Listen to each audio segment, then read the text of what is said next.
అందరికీ శుభోదయం అండి. ఈరోజు చట్పటా పాప్కార్న్ గురించి మనం మాట్లాడుకుందాం. సినిమా హాల్లో, పార్కులో స్వీట్ కార్న్, పాప్కార్న్ ఈ రెండు కొంచెం మంచి ఫుడ్, కానీ ఉప్పు లేకుండా కారం లేకుండా దొరకడం అంటే కష్టం కదా. మిగతా ఆయిల్ ఫుడ్స్ మీద ఇవి బెటర్. పిల్లలు కూడా అతిగా నచ్చేవి, పెద్దవాళ్ళకి కూడా చాలామందికి ఇష్టం. నాకైతే చాలా ఇష్టం పాప్కార్న్.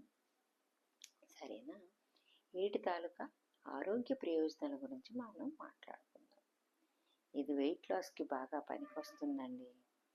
యాంటీ ఆక్సిడెంట్స్ చాలా ఎక్కువ ఉన్నాయి. ఇది గట్ హెల్త్కి కూడా చాలా బాగా పనికొస్తుంది. ఇది బోన్ హెల్త్కి పనికొస్తుంది.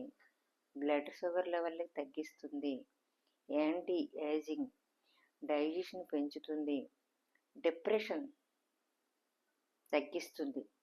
ఒక్కొక్కటి నెమ్మదిగా తింటాము, అప్పుడు కోపం అనేది, ఆకలితో ఉంటే ఆకలి కడుపు నిండిపోతుంది, ఆ కోపాన్ని కూడా శాంతిస్తుంది. అదే డిప్రెషన్ తగ్గిస్తుంది. లో ఫ్యాట్ షుగర్, ఇందులో ఈ ఫ్యాట్ తక్కువ ఉంటుంది, షుగర్ తక్కువ ఉంటుంది. డయాబెటిక్ ఫ్రెండ్లీ, అందుకే డయాబెటిక్ పేషెంట్కి friendly food. Rich in minerals and vitamins, good source of fibre. అలాగే చిన్నపిల్లలకి ఎన్ని విధాలుగా మంచిదో చూద్దామా.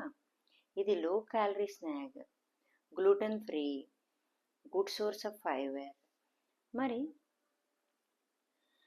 High in antioxidants. Antioxidants చాలా ఎక్కువ ఉంటాయి. న్యూట్రియంట్స్, పాప్కార్న్లో న్యూట్రియంట్స్ ఏమేమి ఉంటాయి? Folate, niacin, riboflavin, thiamine, pantothenic acid, vitamin B6, vitamin A, vitamin E, vitamin K. అయితే పాప్కార్న్లో ఒక మైనస్ కూడా ఉందండి. మైక్రోఓవెన్లో కానీ తింటే లంగ్స్ డిసీజెస్, క్యాన్సరు, మరి హై ట్రాన్స్ఫెట్స్ అనే ప్రాబ్లం కూడా వస్తుంది.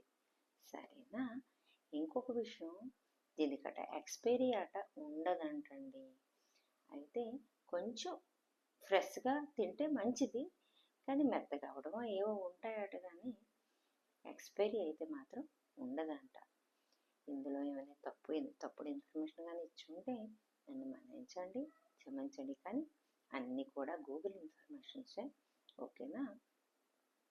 ఇంతటితో ఈ పాప్కార్న్ గురించి చెప్పి నేను సెలవు తీసుకుంటున్నాను.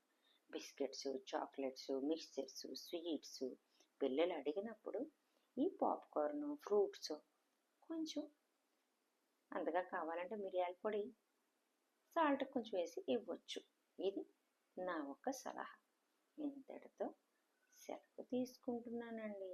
ఎంత బాగున్నాయో.